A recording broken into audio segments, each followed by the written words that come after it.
Bienvenidos a Notilocas. En el programa de hoy, perros detectan COVID-19.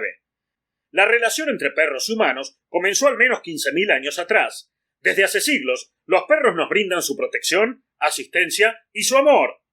Gracias a su olfato, más recientemente también nos han ayudado a detectar enfermedades malignas como el cáncer, la diabetes, la epilepsia e incluso el Parkinson. Y ahora podemos agregar a su currículum detectar pacientes con COVID-19. Así es, un nuevo estudio realizado en París asegura que los perros pueden detectar la presencia del COVID-19 en el sudor humano.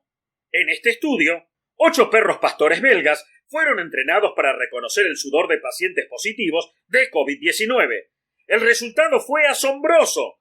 De un total de 368 pruebas, 4 de los perros identificaron correctamente el 95% de las muestras de sudor, mientras que los otros 4 perros el 100%.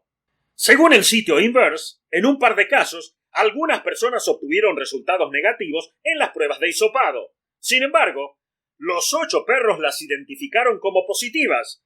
Los investigadores estaban perplejos. ¿Por qué todos los perros cometieron este error? Una semana después, llegó la respuesta. Cuando esos mismos pacientes regresaron al hospital con síntomas de COVID-19 y diagnóstico positivo. ¡Increíble!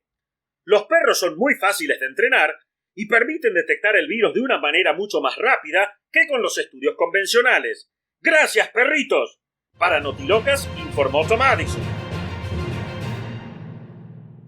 ¡Qué increíble estos perros! Sí, y en Singapur los están entrenando para detectar infieles.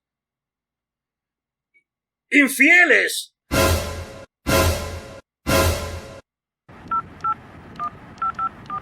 ¿Hola? ¡Amor! Creo que deberíamos dar a nuestro perrito una adopción.